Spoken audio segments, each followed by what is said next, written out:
Sêneca, Lúcio Aneu Sêneca, nasceu em Córdoba, aproximadamente entre 4 a.C. e 1º depois de Cristo. Era de família abastada, que se transferiu para Roma quando ele e seus 2 irmãos, Novato e Mela, eram crianças. Muito jovem, Sêneca estudou com o estoico Átalo e com 2 neopitagóricos, Sótion de Alexandria e Papírio Fabiano, discípulos do filósofo romano Quinto Céstio, que professou uma doutrina eclética e possivelmente original, combinando elementos do estoicismo e do pitagorismo. Talvez, por motivos de saúde, Sêneca transferiu-se, por volta de 20 depois de Cristo, para Alexandria, no Egito, de onde retornou em 31. Quase aos 40 anos, iniciou carreira como orador e político, no cargo de questor, tendo em seguida ingressado no Senado. Frequentou a corte de Calígula, onde estabeleceu vínculos com as irmãs do imperador, Livila, Drusila e Agripina Menor, mãe do imperador Nero. Sendo figura destacada no Senado e no ambiente palaciano, devido às intrigas políticas, foi envolvido numa conjuração contra Calígula. Teria se livrado da condenação à morte, provavelmente por intercessão de aliados, que alegaram já estar ele condenado a uma morte natural iminente, devido a uma doença pulmonar crônica. Pouco tempo depois, morto Calígula em 41, Sêneca tornou-se alvo de Messalina, esposa do imperador Cláudio, num confronto entre esta e as irmãs de Calígula. Acusado de manter relações adúlteras com Livila, Sêneca teve sua morte decretada pelo Senado. Por intervenção do próprio imperador, a pena foi comutada em exílio, que durou 8 anos, na ilha de Córcega, período em que o filósofo se dedicou aos estudos e à composição de obras em prosa e em verso. Após a morte de Messalina, 48 d.C., a nova esposa de Cláudio, sua sobrinha Agripina, possibilitou o retorno de Sêneca, em 49 d.C., e o instruiu como preceptor de seu filho Nero, então com 12 anos. Morto Cláudio em 54, Nero foi nomeado seu sucessor e Sêneca tornou-se o principal conselheiro do jovem príncipe. Seguiu-se um período de equilíbrio político que durou 5 anos. No entanto, o conflito de interesses envolvendo, de um lado, Agripina e seus aliados e, de outro lado, conselheiros de Nero, os quais, por sua vez, se opunham a Sêneca, levou a uma crise que resultou na morte de Agripina, em 59, e no gradual enfraquecimento político de Sêneca. Em 62, Nero recusou-lhe uma solicitação para afastar-se inteiramente das atividades de governo. Mesmo assim, alegando idade avançada e saúde precária, Sêneca passou a consagrar-se prioritariamente ao otium, o que significava dedicação à leitura e à escrita. Sua relação com Nero deteriorou-se, entre outros motivos, pelo prestígio do filósofo em setores do meio político e intelectual, que viam nele a figura de um governante ideal. No início de 65, Sêneca foi apontado entre os participantes de uma conjuração para derrubar o príncipe. Condenado à pena capital, morreu em 19 de abril. A Paulino. A maior parte dos mortais, Paulino, queixa-se da malignidade da natureza, porque somos gerados para uma curta existência, porque esse espaço de tempo que nos é dado transcorre tão veloz, tão rápido, que com exceção de bem poucos, os demais a vida os deixa exatamente nos preparativos para a vida. E não é conforme opinam, só a massa de insensatos que deplorou esse mal comum. Esse sentimento provocou queixas também de homens ilustres. Daí aquela conhecida frase do maior dos médicos, abre aspas, a vida é breve, a arte é longa, fecha aspas. Daí também o questionamento de Aristóteles, nada conveniente para um homem sábio, quando protesta contra a natureza pelo fato dela ter concedido aos animais uma vida tão longa que eles podem durar 5 ou 10 gerações, e ao homem, criado para tantas importantes realizações, ter estabelecido um limite tão inferior. Não dispomos de pouco tempo, mas desperdiçamos muito. A vida é longa o bastante e nos foi generosamente concedida para a execução de ações, as mais importantes, caso toda ela seja bem aplicada. Porém, quando se dilui no luxo e na preguiça, quando não é despendida em nada de bom, somente então, compelidos pela necessidade derradeira, aquela que não havíamos percebido passar, sentimos que já passou. É assim que acontece. Não recebemos uma vida breve, mas a fazemos. Dela não somos carentes, mas pródigos. Tal como amplos e magníficos recursos, quando vêm para o mal detentor, são dissipados no instante, ao passo que, por mais modestos que sejam, se entregues a um bom guardião, crescem pelo uso que se faz deles. Assim também a nossa existência é bastante extensa para quem dela bem dispõe. Por que nos queixamos da natureza? Ela se revelou benigna. A vida será longa se souberes utilizá-la. No entanto, um é dominado por uma avareza insaciável, outro por um empenho laborioso em tarefas inúteis. Um vive impregnado de vinho, outro se entorpece na preguiça. Este se vê esgotado por uma ambição sempre dependente de julgamentos alheios. Aquele, um desejo irrefreável de comerciar, o conduz por todas as terras e todos os mares na esperança de lucro. A cobiça de feitos militares atormenta alguns, sempre empenhados em levar perigo a outros ou inquietos pelo próprio. Há aqueles que, por voluntária servidão, se consomem na veneração ingrata de seus superiores. Muitos se detiveram na busca da sorte alheia ou na lamentação da sua. A grande maioria, que nada persegue ao certo, foi lançada a novos projetos por sua frivolidade volúvel, inconstante e descontente consigo mesma. A alguns não agrada nenhuma meta para a qual possam direcionar seu percurso, mas o destino os surpreende entorpecidos e bocejantes, de tal modo que eu não duvidaria ser verdadeiro o que no maior dos poetas vem afirmado à maneira de um oráculo. Abre aspas. É diminuta a parte da vida que vivemos. Fecha aspas. Realmente, todo o período restante não é vida, e sim tempo. Por todo lado, suas imperfeições os encalçam e circundam e não permitem que se reergam ou que levantem os olhos para discernir a verdade, mas os retém submersos e fixados nos desejos.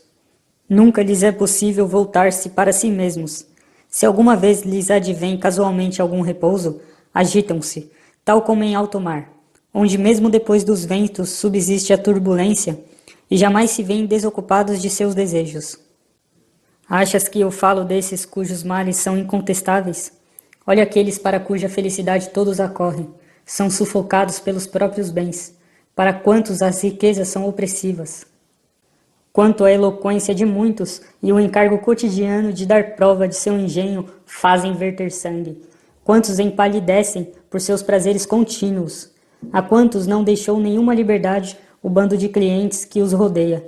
Enfim, percorre todos esses, desde os mais humildes até os mais elevados. Este invoca um defensor, aquele lhe presta assistência. Um está em perigo, o outro o defende. Um outro o julga. Ninguém reivindica ter a posse de si mesmo. Um se consome por causa de outro. Informa-te sobre esses cujos nomes se conservam na memória. Verás que eles são reconhecíveis pelas seguintes características. Aquele é ligado a Cicrano, este outro a Beltrano. Ninguém pertence a si próprio. Então é uma insensatez completa a indignação de alguns. Eles se queixam do menosprezo dos que lhes são superiores, porque não tiveram tempo para eles quando desejavam encontrá-los. Ousa queixar-se da soberba do outro alguém que para si mesmo nunca tem tempo? Aquele, porém, mesmo com expressão insolente, olhou para ti.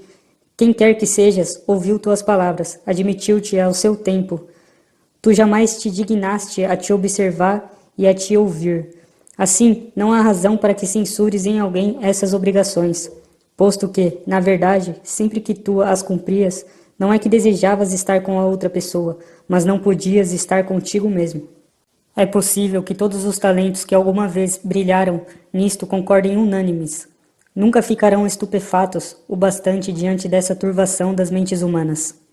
Não toleram que suas propriedades sejam ocupadas por ninguém, e se há uma pequena disputa sobre a medida de seus limites, recorrem a pedras e armas.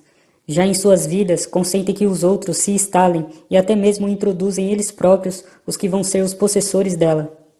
Não se encontra ninguém que queira repartir seu dinheiro. Já a sua vida, quanto cada um a distribui entre muitos. São mesquinhos na retenção do patrimônio, mas, tão logo se trate de gastar tempo, são extremamente pródigos, com a única coisa em relação à qual a avareza é honrosa. Eu gostaria de abordar uma pessoa dentre as mais idosas da seguinte maneira, abre aspas, vemos que tu chegaste a um estágio avançado da vida humana, pesam-te nas costas 100 anos ou mais. Vamos, faz o computo de tua existência, calcula quanto desse tempo um credor, quanto uma amante, quanto um rei, quanto um cliente te subtraiu, quanto uma desavença conjugal, quanto o obrigatório ir e vir pela cidade. Acrescenta as dores que nós causamos por nós mesmos. Acrescenta também o tempo que se perdeu sem uso. Verás que tu tens bem menos anos do que enumeras. Repassa na memória, sempre que estiveste seguro de uma decisão tua, com poucos dias decorreram tal como havias planejado. Em que momento estivestes disponível para ti? Quando tua face manteve expressão normal, quando tua alma se manteve impassível, que obra realizaste em uma vida tão longa? Quantas pessoas saquearam a tua vida sem que tu percebesses o que perdias? Quanto te subtraiu uma tristeza inútil, uma alegria tola, uma cupidez voraz, uma conversa fútil, com pouco te foi deixado do que era teu, compreenderás que estavas morrendo prematuramente. Qual é então a causa disso? Viveis como se sempre havereis de viver. Nunca vos ocorreu vossa fragilidade. Não observais quanto tempo já transcorreu. Desperdiçais como se de uma fonte plena e abundante, quando, nesse interim, exatamente aquele dia que é doado a uma pessoa ou a uma tarefa, talvez seja o último. Tendes medo de tudo como mortais, desejais tudo como imortais. De homens, os mais poderosos elevados a uma alta posição, verás escaparem palavras pelas quais desejam e louvam o tempo disponível para si mesmos, e o preferem a todos os demais bens. Por vezes desejam descer daquele Fausto, desde que se possa fazê-lo em segurança. De fato, mesmo que nada a ataque ou abale, a fortuna por si mesma desmorona sobre si. O divino Augusto, que os deuses elevaram mais do que a nenhum outro, não deixou de solicitar repouso para si e de pedir afastamento da administração pública. Toda a conversa sua sempre estava voltada para este ponto, que ele esperava retirar-se. Porém, ele se distraía de suas fadigas com este doce consolo, mesmo que falso, o de que um dia haveria de viver para si. Em uma carta enviada ao Senado, na qual prometera que seu repouso não estaria livre de uma função dignitária, nem seria discrepante de sua glória anterior, encontrei as seguintes palavras, abre aspas, mas isso pode ser mais ilusoriamente prometido do que realizado. No entanto, posto que a alegria real ainda demora, o desejo de um momento por mim tão almejado levou-me a experimentar de antemão algo desse prazer pelo deleite de expressá-lo em palavras. Fecha aspas. O ócio pareceu-lhe um bem tão grande que ele o tomou antecipadamente em pensamento, posto que pelo usufruto não podia. Ele que via todas as coisas subordinadas exclusivamente a si, ele que ditava a sorte de homens e nações, com toda alegria imaginava aquele dia em que haveria de despojar-se de sua grandeza. Levado a combater primeiro contra seus concidadãos, depois contra seus colegas, por fim, contra parentes, espalhou sangue por mar e por terra. Depois de ter circulado em guerra pelas províncias da Macedônia, Sicília, Egito, Síria, Ásia Menor e por quase todas as regiões do Império, ele direcionou para as guerras externas os exércitos cansados do morticínio entre romanos. Enquanto pacifica os Alpes e doma inimigos que vieram a se entregar à plena paz imperial, enquanto estende as fronteiras além do Reno, do Eufrates e do Danúbio, na própria Roma fiavam-se contra ele as espadas de Murena, Cepião, Lépido, Ignácio e de outros. Não havia ainda escapado das insídias desses opositores, quando sua filha e tantos jovens nobres, entregues ao adultério como que a uma prática devocional, aterrorizavam sua idade já avançada, e ainda Lulo, e de novo uma mulher em temível união com um Antônio. Mal havia extirpado essas úlceras, junto com os próprios membros, outras brotavam por baixo, tal como em um corpo com excesso de sangue. Sofria-se sempre uma hemorragia em alguma parte. Assim, ele ansiava por retiro, em cuja esperança e projeção se acalmavam os seus sofrimentos. Esse era o voto daquele que podia satisfazer todos os votos. Marco Cícero, fustigado entre Catilinas e Clódios, de um lado, e Pompeus e Crassus, de outro, aqueles, inimigos declarados, estes, amigos duvidosos, enquanto balançava a deriva com a República e tenta detê-la em seu naufrágio, para no fim ser tragado com ela, nem tranquilo na prosperidade, nem capaz de tolerar as adversidades. Quantas vezes não abomina até aquele seu consulado, louvado por ele não sem motivo, mas sem limites. Que palavras lamentáveis ele exprime em uma epístola a Ático, depois de já derrotado Pompeu, o pai, quando então o filho procurava recompor na Hispânia suas forças dispersas. Abre aspas, queres saber, fecha aspas, diz ele, abre aspas, o que faço aqui?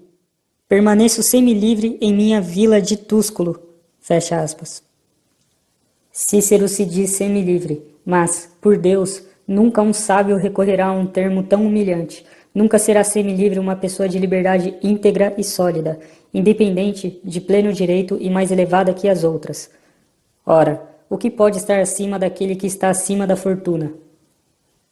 De fato, ainda adolescente, vestindo a pretexta, ousava fazer recomendações sobre réus diante dos juízes e exercer sua influência no foro, de modo realmente tão eficaz que há notícia de ele ter ganhado algumas causas. Mas, com tais lamentos, não modificaram nem os outros, nem a si próprias, pois seus sentimentos retornam ao padrão habitual logo depois de descarregados pelas palavras. Mas, por Deus, vossa vida, ainda que se estenda por mais de 1000 anos, estará confinada em um período muito estreito. Já os vícios não deixarão de devorar época alguma. De fato, é forçoso que logo vos escape esse espaço de tempo, que é dilatado por via da razão, ainda que por natureza ele corra. Realmente não podeis apanhar nem reter ou retardar a mais veloz de todas as coisas. Contudo, permites que ela se vá como algo supérfluo e renovável. Ora, à frente de todos, coloco aqueles que não têm tempo para nada, exceto para o vinho e os prazeres, pois ninguém tem ocupação mais torpe. Outros, mesmo quando dominados por uma imagem vã de glória, ao menos se equivocam faustosamente. Ainda que me enumeres homens avarentos ou iracundos, ou os que se obstinam em ódios injustos ou em guerras, todos esses erram com bastante virilidade. É desonrosa a degradação dos que se devotam ao ventre e aos prazeres. Examina o tempo total dessas pessoas, olha quanto dele empregam em fazer cálculos, quanto em armar ciladas, quanto em recear, quanto em adular, quanto em ser aduladas, quanto as ocupam os processos judiciais, seus e os dos outros, quantos jantares, quanto já se incluem em seus deveres. Verás como nem seus males, nem seus bens não lhes permitem tempo nem de respirar. Enfim, é consenso que nenhuma atividade pode ser bem exercida por um homem ocupado, nem eloquência, nem estudos liberais, dado que seu espírito sobrecarregado não absorve nada de modo mais profundo, mas rejeita tudo como se lhe tivesse sido imposto. Nada é menos peculiar do homem ocupado do que viver. Não há coisa mais difícil de saber do que viver. São comuns e numerosos os que professam outros conhecimentos, alguns dos quais até mesmo crianças parecem ter tão perfeitamente aprendido que também podem ensinar. É preciso durante toda a vida aprender a viver, e o que talvez cause maior admiração, é preciso durante toda a vida aprender a morrer. Muitos homens, dos mais importantes, tendo se desvencilhado de todos os seus entraves, posto que haviam renunciado a riquezas, cargos, prazeres, até o fim de seus dias trataram apenas disto, de saber viver. E, no entanto, muitos deles deixaram a vida depois de confessar que ainda não tinham tal conhecimento, de modo que menos ainda o têm esses outros que mencionei.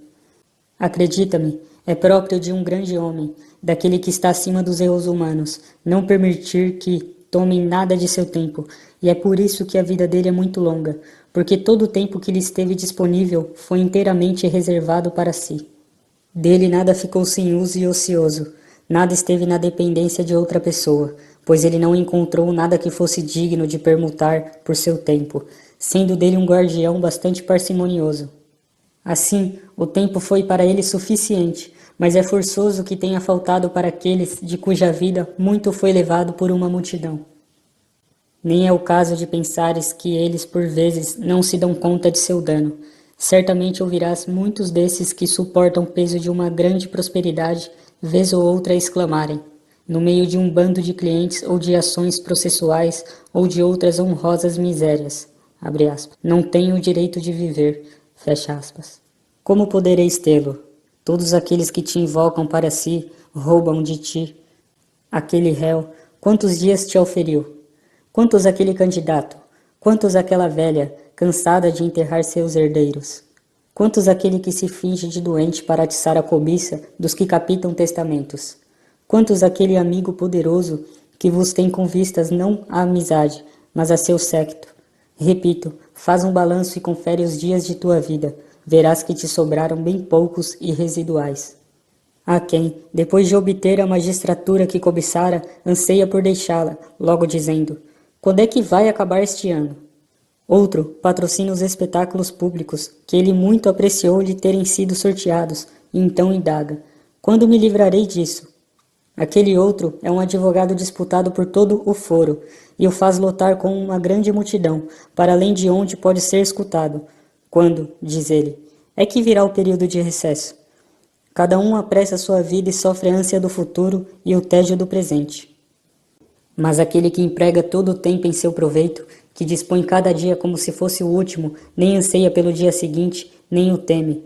De fato, que novo deleite já lhe poderia trazer uma hora qualquer? Tudo lhe é conhecido, tudo foi por ele experimentado até a saciedade. Então, não há motivo para pensares que alguém viveu longamente só por causa dos cabelos brancos ou das rugas.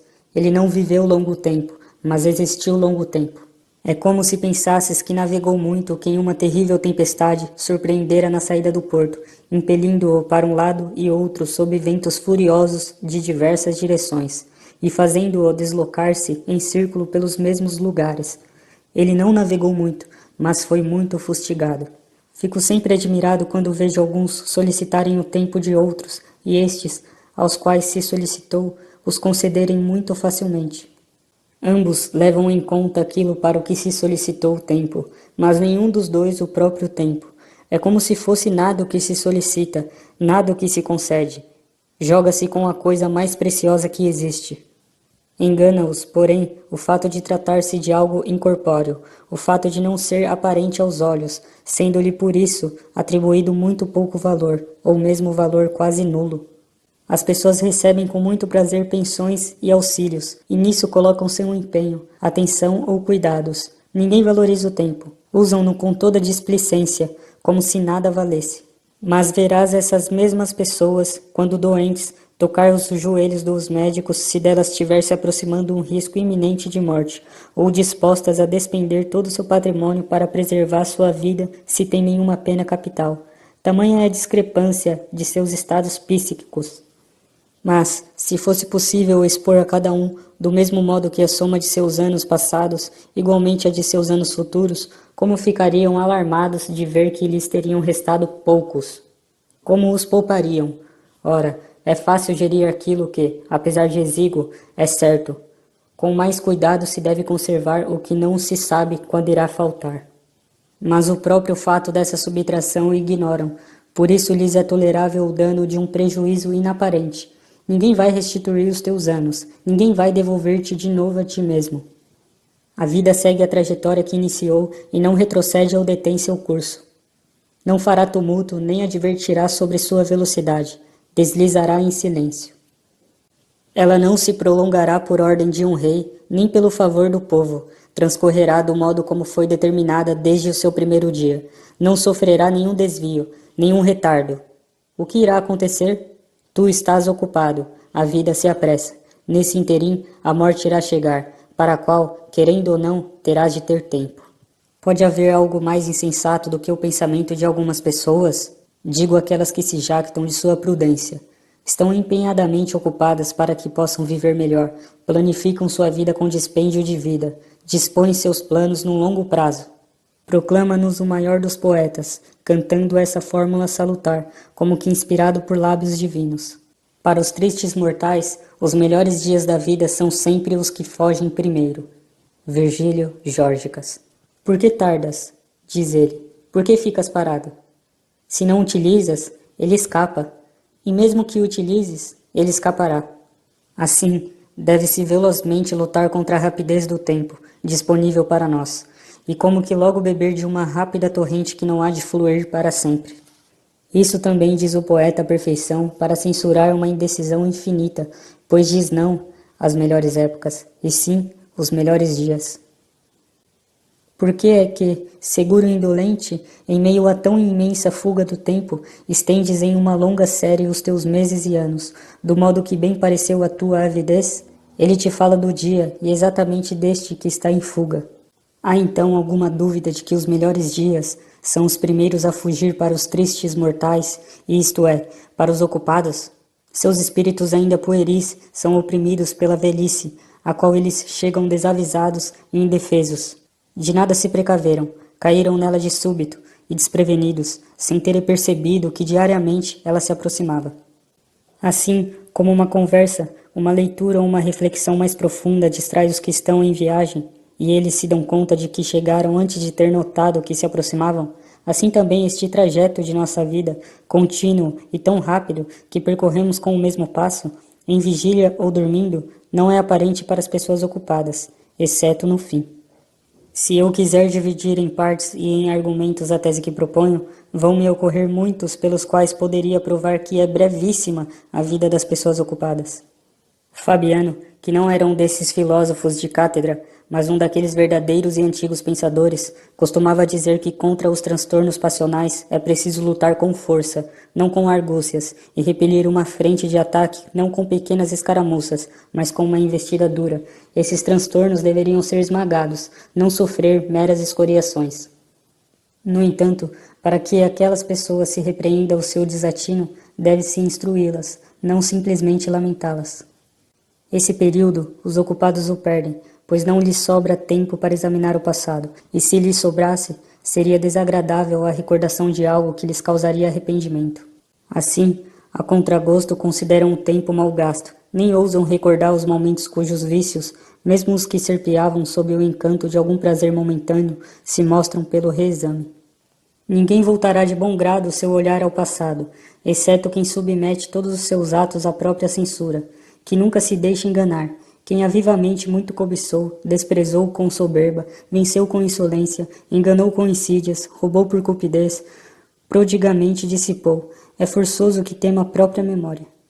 Ora, essa é a parte sagrada e intocável de nosso tempo, posto acima de todos os reveses humanos, subtraída ao reino da fortuna, e quem nem a penúria, nem o medo, nem um ataque de doenças podem atingir. Ela não pode ser conturbada nem tirada, a posse dela é perpétua e sem receios. Somente um a um os dias se mostram presentes para nós e ainda fracionados em momentos. Porém, todos os dias do passado, tão logo ordenares, estão diante de ti. A teu arbítrio irão deixar-se examinar detidamente. Isso os ocupados não têm tempo de fazer. É próprio de uma mente segura e tranquila percorrer todos os períodos de sua vida. As almas dos ocupados, como se estivessem atadas sob o jugo, não podem virar-se e olhar para trás. Portanto, a vida deles desaparece num abismo, e tal como nada adianta verter líquido à borda de um recipiente, se embaixo não há fundo que o receba e conserve, assim também não importa quanto tempo nos é concedido, se não há lugar onde ele possa depositar-se, se ele vaza por trincas e perfurações de nossas almas.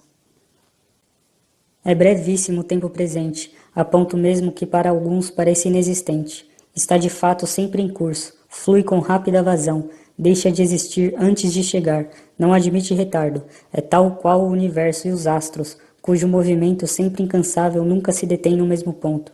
Portanto, aos ocupados diz respeito somente o tempo presente, que é tão breve que não se pode apreendê-lo, e mesmo este é subtraído deles por estarem divididos em muitas atividades. Em suma, queres saber quão pouco tempo eles vivem? Olha quanto desejam viver longo tempo. Velhos decrépitos mendigam em suas preces o acréscimo de uns poucos anos. Fingem ser mais novos, lisonjeiam-se com essa mentira e iludem-se tão prazerosamente quanto se junto com eles enganassem o destino.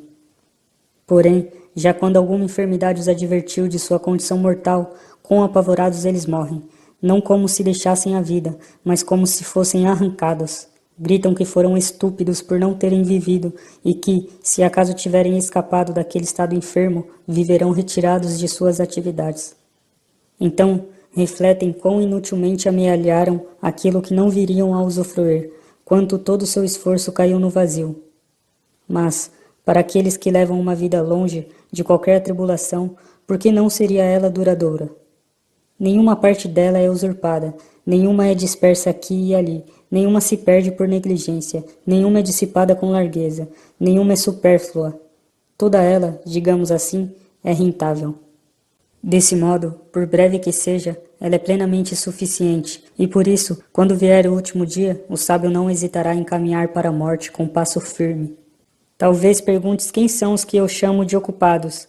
Não há por que pensares que me refiro só àqueles que são expulsos da basílica por cães enfim lançados contra eles.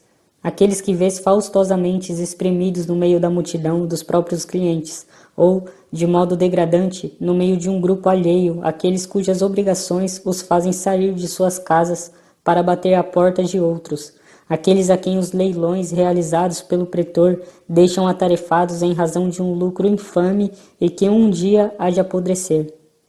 Para alguns, o tempo que tem para si é cheio de ocupações, em sua propriedade no campo ou em seu leito, em meio à solidão, mesmo que afastados de todos, são molestos a si próprios.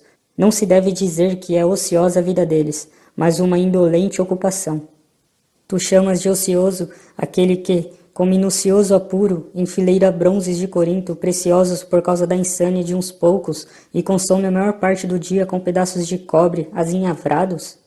Aquele que se senta diante dos ringues, realmente, que afronta, padecemos de vícios que nem sequer são romanos, e torce por uns rapazotes lutadores. Aquele que separa os grupos de suas crias em pares, segundo a idade e a cor, que faz alimentar seus atletas mais recentes. Como? Chamas de ociosos os que passam muitas horas no cabeleireiro, durante as quais lhe aparam o que cresceu na noite anterior, discute-se sobre cada fio de cabelo, arrumam as mechas desalinhadas, ou as juntam sobre a fronte, se estão faltando aqui e ali. E como se enfurecem se o cabeleireiro foi um pouco descuidado demais, como se fossem de um homem os cabelos que ele estava aparando. Como se irritam se algo foi cortado de sua juba, se algo dela se assentou fora de ordem, se ela toda não tem bom caimento em cachos. Qual desses homens não preferiria que se pusesse em desordem antes a república que seus cabelos? Que dizer daqueles que, empenhados em compor, ouvir e aprender canções, contorcem a voz com inflexões de uma entonação absolutamente inepta, cuja correta emissão a natureza fez ser a melhor e a mais simples, e que estão sempre estalando os dedos para marcar o compasso de algum canto que modulam interiormente, e dos quais se escuta um tácito cantarolar, mesmo quando são chamados a tomar parte em assuntos sérios, muitas vezes até tristes. Essas pessoas não usufruem de seu tempo, mas se ocupam de nulidades. Seus jantares, por Deus, eu não os colocaria entre seus momentos de pausa. Quando vejo com que preocupação dispõe a prataria, com que diligência fazem arregaçar as túnicas de seus eunucos, quão ansiosos com relação a como ficou o javali preparado pelo cozinheiro, com que rapidez, a um sinal dado, aqueles pajens depilados atendem à mesa, com quanta destreza as aves são cortadas em pedaços não desiguais, o cuidado com que tristes moleques limpam os restos cuspidos por convivas bêbados. É disso que lhes vem a fama de elegância e refinamento, e a tal ponto seus vícios acompanham em todos os âmbitos de sua vida, e não podem beber nem comer sem ostentação. Eu nem mesmo poderia enumerar entre os ociosos os que se fazem transportar aqui e ali em uma cadeira ou em uma liteira e se aprontam para as horas de seus passeios como se a estes não pudessem faltar, aqueles aos quais outra pessoa deve lembrar quando devem lavar-se, quando nadar, quando comer. A tal ponto se tornam lânguidas essas almas muito afetadas, que por si sós não podem saber se têm fome. Ouço dizer que um desses afetados, se é que se deve chamar de afetação, desaprender os hábitos humanos, quando colocado em uma cadeira, depois de retirado do banho por várias mãos, interrogou: já estou sentado? Este, que ignora se está sentado, tu achas que ele sabe se vive ou se enxerga, ou se está ocioso? Eu não poderia facilmente dizer qual das duas coisas me dá mais pena, o fato de ele não saber isso ou de fingir não saber. De muitas coisas tais pessoas realmente se esquecem, mas de muitas também simulam esquecer. Comprazem-se com alguns vícios como se fossem prova de sua boa fortuna. Saber o que se faz parece coisa de gente muito simples e desprezível. E vais agora achar que mentem os mimos em muitas de suas críticas ao luxo. Por Deus!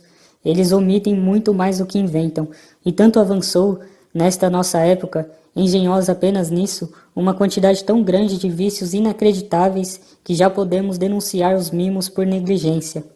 É impensável haver alguém a tal ponto atolado nos prazeres que, para saber se está sentado, deve fiar-se em outro. Ele, portanto, não é ocioso, deve-se lhe dar outro nome. É um doente, ou melhor, um morto-vivo. É ocioso quem tem a percepção de seu ócio. Mas, esse semi-morto, a quem é necessário a indicação de alguém para perceber a posição do próprio corpo, como pode ser ele dono de algum momento de sua vida? Realmente ninguém duvidará de que produzem uma laboriosa nulidade os que se detêm no estudo de inúteis erudições literárias. Essa legião já é grande também entre os romanos. Foi dos gregos essa doença de indagar que número de remadores teria tido Ulisses, se primeiro teria sido escrita a Ilíada ou a Odisseia. Além disso, se são do mesmo autor, e ainda outras coisas desse tipo, que, se alguém guarda para si, elas em nada ajudam sua consciência interior, e, se as divulga, não iria parecer mais douto, e sim mais tedioso. Eis que invadiu também os romanos esse desejo vão de aprender futilidades. Nesses dias, ouvi alguém relatando quais ações teriam sido pela primeira vez realizadas por cada um dos comandantes romanos. A primeira batalha naval foi vencida por Duílio. O primeiro a ter exibido elefantes em um desfile triunfal foi Cúrio Dentato. Mas essas curiosidades, mesmo se não visam a verdadeira glória, ao menos giram em torno de exemplos de atos cívicos. Não é proveitoso tal conhecimento, no entanto, é capaz de nos deter pela fútil atração de seu conteúdo. Desculpemos aqueles que investigam também isto. Quem teria primeiro convencido os romanos a embarcar em um navio? Teria sido Cláudio, por isso mesmo cognominado Caldice, dado que, entre os antigos, se chamava Caldice a junção de várias taubas, de onde se dominam códices, as taubas legislativas, e ainda agora as embarcações que transportam provisões pelo Tibre são, desde antigo uso, chamadas de codicaria.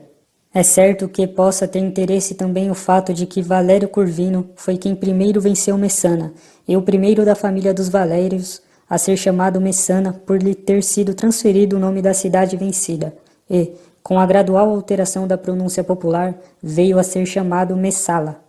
Poderás talvez permitir que alguém se ocupe também com o fato de Lúcio Sulla ter sido o primeiro a exibir no circo leões soltos, quando ao contrário eram exibidos acorrentados. Isso depois de o rei Boco ter-lhe enviado atiradores para batê-los?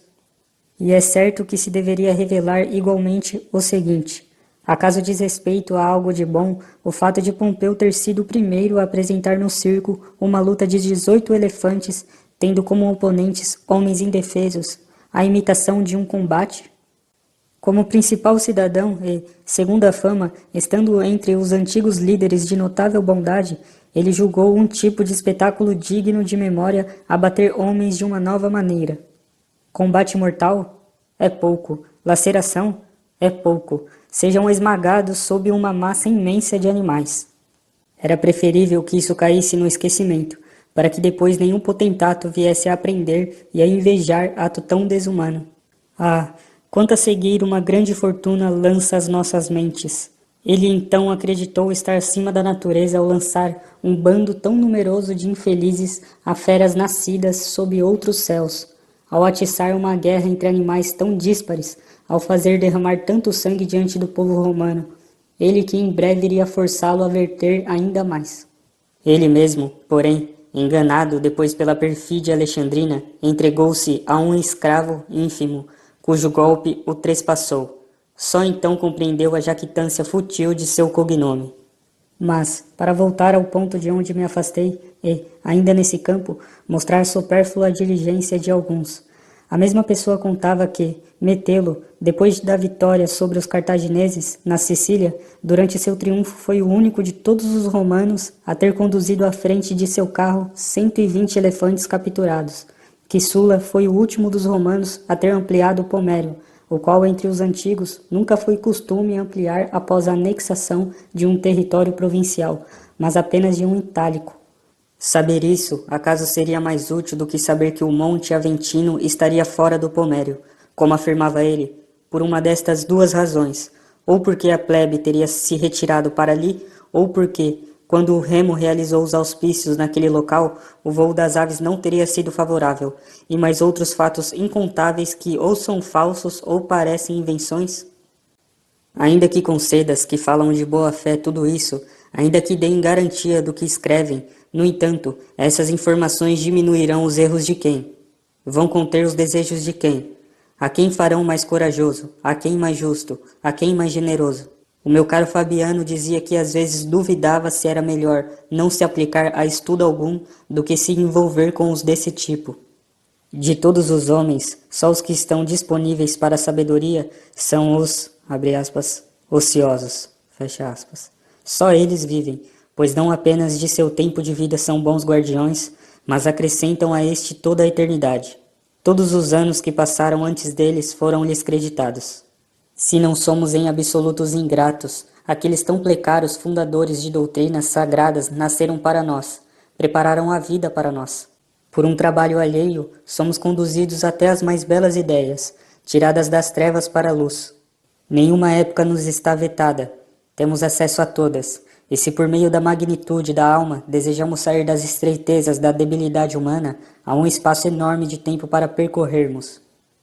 É possível discutir com Sócrates, duvidar com Carníades, repousar com Epicuro, vencer com os estoicos a natureza humana, com os cínicos ultrapassá-la. Já que a natureza nos permite participar de qualquer época, por que não voltarmos por inteiro deste exíguo e cadente trânsito temporal para aqueles períodos que são imensos, que são eternos, que são compartilhados com mentes melhores? Esses que correm de um compromisso para outro, que inquietam tanto a si como os demais, depois de enlouquecer totalmente, depois de diariamente perambular pelas soleiras de todos, sem preterir nenhuma porta aberta, depois de fazer circular sua saudação interesseira por residências em locais os mais diversos, com pouca gente eles poderão ver de uma cidade tão imensa e enredada em variados desejos. Quantos haverá cujo sono ou desregramento ou grosseria irá barrá-los? Quantos haverá que, depois de longa e torturante espera, passarão por ele simulando pressa? Quantos evitarão aparecer no átrio repleto de clientes e escaparão por passagens secretas de sua casa, como se fosse menos grosseiro driblar do que não receber? Quantos, sonolentos e pesados pela farra da véspera, num bocejo de extrema arrogância, mal relaxando os lábios, repetirão o nome que lhes fora 1000 vezes sussurrado, daqueles coitados que interromperam o próprio sono para esperar o de outro? Podemos dizer que se aplicam a obrigações verdadeiras aqueles que em sua intimidade vão querer estar diariamente com Zenão, com Pitágoras, com Demócrito e com os outros mestres de sabedoria, com Aristóteles e Teofrasto. Nenhum desses vai deixar de estar disponível, nenhum vai despedir quem vier a ele sem torná-lo mais feliz e mais afeiçoado a si. Nenhum vai permitir que alguém se despeça dele com as mãos vazias. Podem ser encontrados de noite ou de dia por todos os mortais. Levarás deles tudo o que quiseres. Deles não dependerá que lhes tires o máximo que possas conter. Que felicidade, que bela velhice aguarda quem se juntou à clientela deles. Terá com quem refletir sobre questões desde as menos até as mais importantes, a quem consultar diariamente sobre si próprio, de quem ouvir a verdade sem ofensa, elogio sem adulação, terá exemplos a cuja semelhança moldar-se. Costumamos dizer que não estava em nosso poder determinar o país que nos caberia, dados a nós pelo acaso, mas nos é possível nascer por nosso arbítrio. Existem as famílias das mais renomadas mentes, elege ao qual desejas agregar-te. Receberás não só seu nome, mas até seus bens, que não deverão ser guardados com mesquinhez e egoísmo. Quanto mais os compartilhares, maiores se tornarão. Esses pensadores é que te darão uma via para a eternidade, e te levarão até aquele plano do qual ninguém decai. Esse é o único meio de prolongar a condição mortal, e até mesmo de convertê-la em imortalidade. Honras, monumentos, tudo o que por decretos a ambição impôs ou por seus esforços erigiu é logo destruído. Nada uma velhice prolongada deixa sem demolir e remover. Mas ela não pode causar dano àquilo a que a sabedoria consagrou. Nenhum lapso temporal poderá aboli-lo nem diminuí-lo. A época seguinte e a que sempre virá mais adiante contribuirão para venerá-lo, pois que de fato a inveja frequenta o que lhe está próximo, e de modo mais franco admiramos o que está situado longe. Portanto, a vida do sábio é bastante extensa. Não há para ele o mesmo limite que para os outros. Só ele está liberado das leis do gênero humano. Todos os séculos estão submetidos a ele, tal como a um Deus. Transcorreu certo tempo. Ele o abarca na memória. Está em curso, ele o utiliza. Está por vir, ele o anteve. O que torna longa sua vida é a concentração de todos os tempos em um único. Brevíssima e demasiado angustiosa é a vida daqueles que se esquecem do passado, negligenciam o presente e temem o futuro. Quando chegam a seus momentos derradeiros, tardiamente compreendem, os infelizes, que por tão longo tempo estiveram ocupados em não fazer nada. Não há motivo para julgar que eles levam uma longa existência, com base no argumento de que muitas vezes invocam a morte. Atormenta-os a ignorância sobre suas emoções instáveis e que incidem exatamente sobre aquilo que lhes causa medo. É por isso que com frequência anseiam pela morte, porque a temem. Também não há por que julgar como prova de que vivem longo tempo o fato de às vezes o dia lhes parecer longo, ou de se queixarem de que as horas passam lentamente até a chegada do momento indicado para o jantar. De fato, se alguma vez suas ocupações os abandonam, inquietam-se por terem sido deixados com o tempo para si e nem sabem como dispor dele ou gastá-lo. Assim, lançam-se a qualquer ocupação e enfadonham todo o intervalo entre uma e outra. Da mesma maneira, quando se anunciou a data de uma luta gladiatória ou quando se espera a que fora marcada para algum outro espetáculo ou diversão, querem pular os dias que faltam. Para eles, toda demora do evento esperado é longa, mas aquele momento que amam é breve e fugaz, e muito mais breve por causa da doença deles. De fato, passam de um desejo para o outro e não podem deter-se em um único. Os dias para eles não são longos, mas detestáveis. Porém, ao contrário, quando lhes parecem curtas as noites que passam nos braços de prostitutas ou no vinho. Daí também o delírio dos poetas, que com suas ficções alimentam os desatinos humanos, segundo os quais Júpiter, seduzido pelo prazer do sexo, teria duplicado a noite. Mesmo seus prazeres tão trépidos e perturbados por vários temores e, bem quando estão mais exultantes, sobrevém-lhes um pensamento inquietante. Quanto tempo vai durar? Por causa desse sentimento, reis lamentaram seu poderio, e não os deleitou a grandiosidade de sua boa fortuna, mas os aterrorizou, o fim que um dia lhe adviria. Ao estender seu exército ao longo de vastas campinas, sem poder perceber seu número, mas só sua dimensão, o mais insolente dos reis persas derramou lágrimas porque em 100 anos ninguém restaria daquela tão numerosa massa de jovens. E por que é que são receosas também suas alegrias? É porque elas não se apoiam em motivos sólidos, mas são conturbadas pela mesma inconsciência da qual se originam. Por outro lado, como pensas que são os momentos que eles próprios admitem como tristes, uma vez que também aqueles alegres, com os quais se exaltam e transportam acima dos homens, são tão pouco genuínos? Todos os seus maiores bens são motivo de inquietação, e em sorte alguma é pior confiar que na melhor delas. Para salvaguardar a felicidade, é preciso outra felicidade, e devem-se fazer votos pelos próprios votos alcançados. De fato, é instável tudo o que nos advém de modo fortuito, e, quanto mais elevada é uma situação, tanto mais está exposta à queda. Laboriosamente conseguem o que desejam, conservam angustiados o que conseguiram. Nesse interim, não se faz nenhuma reflexão sobre o tempo, que nunca mais vai tornar atrás. Novas ocupações substituem-se às antigas, uma esperança desperta outra, uma ambição, outra ambição. Não se busca o fim da infelicidade, muda-se-lhe a fonte. Os nossos cargos nos torturam, mais tempos nos tomam uns dos outros, deixamos de penar como candidatos, iniciamos como partidários de outros, desobrigamo-nos do aborrecimento de acusar, deparamos com o de julgar, deixou-se de ser membro do júri, passa-se a presidi-lo, envelheceu-se na administração remunerada de bens alheios, é hora de ocupar-se das próprias riquezas.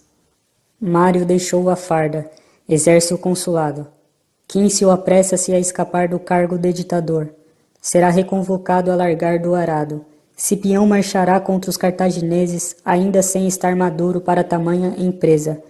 Vencedor de Aníbal, vencedor de Antíoco, glória de seu consulado, garantia de seu irmão, não fosse ele próprio a opor-se, seria colocado ao lado de Júpiter. Salvador da pátria, as lutas civis o perseguirão, e, depois de desprezar, quando jovem, honras iguais a dos deuses, quando velho terá prazer em ambicionar um exílio altivo. Para inquietudes nunca faltarão motivos, ou felizes ou tristes. A vida irá se arrastar entre as ocupações. O tempo para si nunca será uma realidade, mas sempre um desejo. Separa-te então do vulgo, meu caríssimo Paulino. e depois de uma travessia agitada, não proporcional a teus anos, retira-te enfim para um porto bem tranquilo. Pensa quantas vagas afrontaste, quantas tempestades, de um lado, suportastes na vida privada, quantas, de outro, provocaste contra ti na vida pública. Já bastante se mostrou o teu valor por provas laboriosas e turbulentas. Experimenta o que ele pode realizar no ócio. A maior parte de tua vida, certamente a melhor, foi destinada à vida pública. Toma um pouco do teu tempo para ti. Não te chamo para um repouso estéril ou inerte, não para que no sono e nos prazeres caros à turba mergulhes toda a índole vigorosa que há em ti. Isso não é repousar. Encontrarás atividades mais importantes do que todas as que até agora diligentemente exerceste, as quais empreenderás retirado e tranquilo. Tu realmente administras os recursos do orbe romano com o mesmo respeito que os alheios, com o mesmo zelo que os teus, com o mesmo escrúpulo que os do Estado. Consegues estima em um cargo que é difícil evitar o ódio. No entanto, acredita-me, mais vale saber gerenciar a própria vida do que os celeiros estatais. Esse teu ânimo vigoroso, plenamente capaz das mais altas realizações, resgata-o desse ofício sem dúvida honroso, mas pouco adequado a uma vida feliz, e reflete que tu não te empenhaste desde a primeira infância no estudo das artes liberais para que te fossem confiados milhares de toneladas de grãos. Deras promessas de algo maior e mais elevado. Ademais, não faltarão homens de integridade comprovada e de laborioso empenho. São bem mais aptos para o transporte de cargas os lerdos jumentos do que os cavalos de raça. Quem alguma vez oprimiu com um fardo pesado a agilidade de um puro sangue? Reflete, além disso, sobre quanta preocupação envolve por-te à frente de tamanho encargo, lidas com um ventre humano. O povo esfomeado não aceita razões, nem se acalma com o que é justo, nem se dobra por nenhum apelo. Bem recentemente, poucos dias depois que morreu Caio César, sofrendo profundo desagrado, se é que nos infernos os mortos têm algum sentimento, por ver que, sobrevivendo-lhe o povo romano, restavam-lhe provisões para pelo menos 7 ou 8 dias. Ele que então estendia pontes de navios em fila e se divertia com as reservas do império. Apresentava-se o pior dos males diante de nós, do mesmo modo que se estivéssemos sitiados, a escassez de alimentos. A imitação de um rei ensandecido, estrangeiro e desgraçadamente arrogante custou-nos quase o aniquilamento e a fome, e, o que se segue à fome, um colapso total. Que disposição de ânimo tiveram então aqueles que haviam sido encarregados de cuidar do abastecimento público de grãos, tendo de enfrentar pedras, ferro, incêndios e, Caio César, com absoluta dissimulação, encobriam tão grande mal ocultado nas vísceras do Estado, e evidentemente com razão, pois alguns males devem ser tratados, mantendo-se desinformados os doentes. Muitos morreram por conhecer sua doença. Retira-te para essas ocupações mais tranquilas, mais seguras e maiores.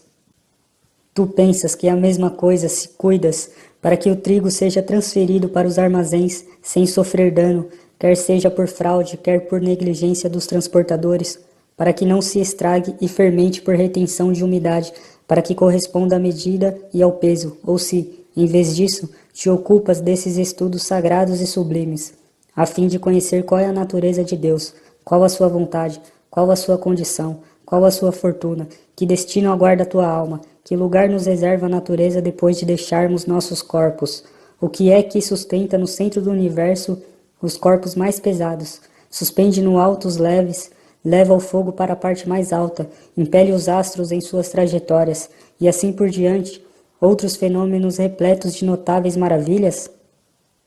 Queres tu deixar o chão para trás e contemplar pela mente essas coisas? Agora, enquanto o sangue está aquecido, os que têm vigor devem avançar para propósitos melhores. Aguarda-te, nesse modo de vida, grande número de belos conhecimentos, o amor e a prática das virtudes, o esquecimento dos desejos, o saber viver, um estado de profunda paz.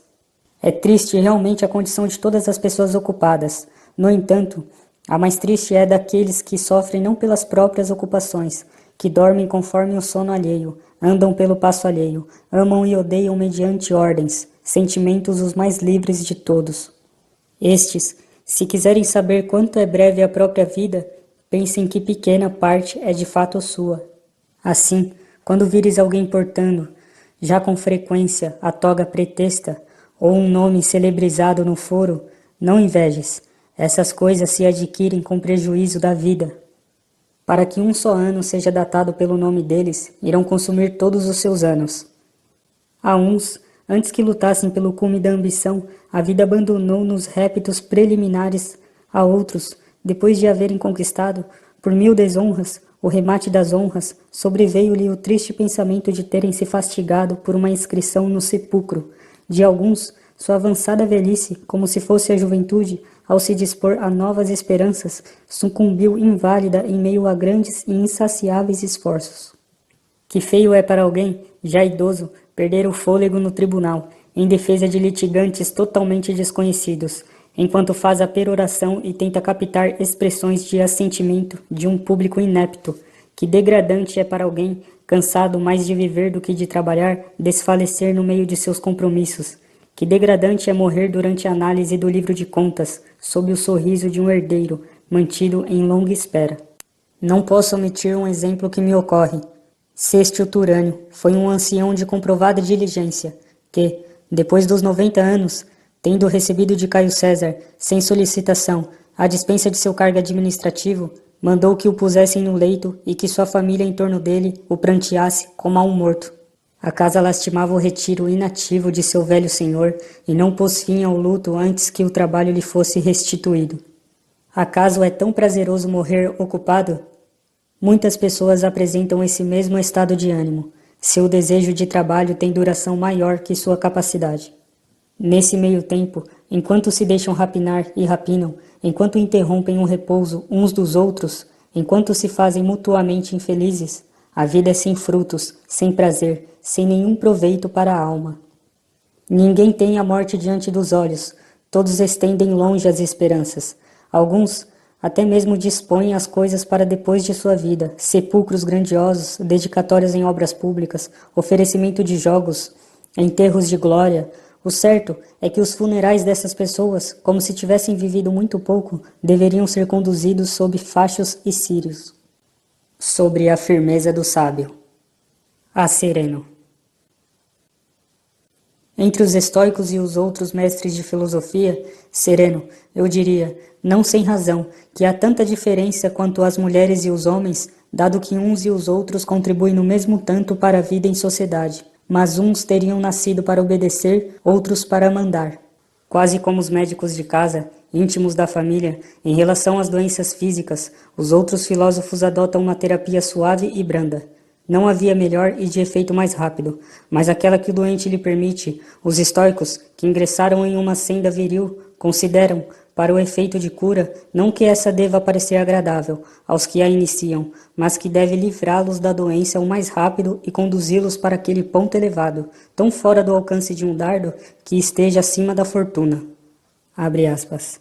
Mas é árduo e duro o caminho que somos chamados a atravessar. Fecha aspas. Ora essa, é pelo plano que se vai para o alto? Mas nem é ele realmente tão íngreme quanto acham alguns. Somente a primeira parte tem pedras e rochedos e parece intransitável. Tal como, para quem olha de longe, a maioria dos lugares costuma parecer inacessível e de aspecto homogêneo, dado que a distância engana os olhos. Depois, chegando mais perto, aquelas mesmas áreas que a ilusão dos olhos compactara em uma coisa única, se abrem pouco a pouco, e então se torna suave o declive daquelas elevações que à distância aparentavam ser precipícios. Pouco tempo atrás, depois de uma menção a Marco Catão, tu sofrias indignado, intolerante como és, com a injustiça, com o fato dele ter sido pouco compreendido em sua época, dele, que se elevava acima de Pompeus e Césares, ter sido colocado abaixo de Vatínios, e te parecia revoltante que sua toga lhe houvesse sido arrancada no foro, quando estavas prestes a opor-se a uma lei, e que, depois de arrastado desde os rostros até o arco de Fábio, em meio às pancadas de uma facção sediosa, houvesse recebido palavras ofensivas e muitos outros insultos de uma multidão insana. Eu então respondi que tinhas motivo para te sentires apreensivo pela situação da República, que, de um lado, Públio Clódio, de outro, Vatílio e os mais perversos cidadãos punham à venda e, tomados de cega cupidez, não percebiam que, enquanto a vendiam, era eles também vendidos. Já com relação à pessoa de Catão, como te falei, estejas tranquilo. O sábio realmente não pode sofrer nenhuma injúria, nem contumélia. Além disso, os deuses imortais nos deram Catão como exemplo mais fidedigno de homem sábio do que o foram Ulisses e Hércules, para os tempos mais antigos. Os nossos estoicos os proclamaram sábios, invencíveis aos sofrimentos, indiferentes aos prazeres e vitoriosos sobre todos os temores. Catão não combateu com feras, ir no encalço delas é próprio do caçador e do camponês. Nem perseguiu seres monstruosos com fogo e ferro, nem viveu naqueles tempos em que era possível acreditar que o céu estivesse apoiado nos ombros de um só. Depois de superada a credulidade antiga e de as gerações terem avançado para um grau elevado de entendimento, tendo ele lutado contra a ambição, essa peste multiforme, e contra uma voracidade imensa pelo poder, a qual o mundo inteiro, dividido em três, não podia saciar, ergue-se sozinho contra os vícios de uma cidade que degenerava e batia ao fundo por seu peso e susteve a república que tombava, ao menos na medida em que uma única mão podia retê-la, até que, arrastado com ela, lançou-se como companheiro de uma ruína por longo tempo adiada, e extinguiu-se de uma só vez o que era vetado, separar-se. De fato, nem Catão sobreviveu à liberdade, nem a liberdade a Catão. Contra ele tu julgas que o povo pôde fazer uma injúria porque lhe arrancou a pretura ou a toga, porque aspergiu com o visco de sua boca aquela sagrada fronte? O sábio está seguro, nem pode ser atingido por nenhuma injúria ou contumélia. Além disso, falando de situações excepcionais, ao negar que o sábio seja pobre, não negais que costuma faltar-lhe teto e até alimento. Ao negar que o sábio possa enlouquecer, não negais que ele sofra perturbações, emita palavras pouco sensatas e ouse tudo a que obrigue a ação da doença. Assim, erguendo bem alto o supercílio, desceis ao mesmo nível dos demais, depois de mudar os nomes das coisas. Por conseguinte, eu suspeito que o mesmo fato também ocorra nessa afirmação, que à primeira vista é bela e elevada, de que o sábio não sofrerá injúria nem contumélia. Porém, há muita diferença se colocas o sábio ao abrigo da indignação ou ao abrigo da injúria. Pois, se dizes que ele suportará com serenidade, nenhum privilégio ele tem, e lhe acontece algo comum e que se aprende com a própria frequência das injúrias, ou seja, a paciência. Se negas que ele receberá injúria, isto é, que ninguém tentará fazer-lhe, abandono todas as minhas atividades e me converto em estoico. Fecha aspas.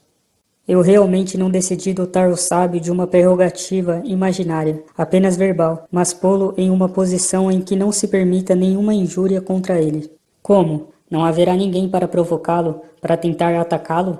Nada na natureza é tão sagrado que não encontre um sacrilégio. Mas nem por isso as criaturas divinas estão menos no alto se existem os que buscam acometer uma grandeza que está situada muito além deles, sem haver de atingi-la. Acaso há dúvida de que a força mais confiável é a que é invencível e não a que não sofre ataque, já que é duvidosa a robustez não colocada à prova, porém é tida merecidamente como a mais confiável a firmeza que repele todos os ataques? Do mesmo modo, saibas tu que um sábio é de natureza melhor se nenhuma injúria lhe é nociva do que se nenhuma lhe é feita. E eu direi que é um homem forte aquele que as guerras não subjugam, nem o apavoram as forças inimigas que se aproximam, e não aquele que desfruta de ócio sedentário no meio de povos inativos.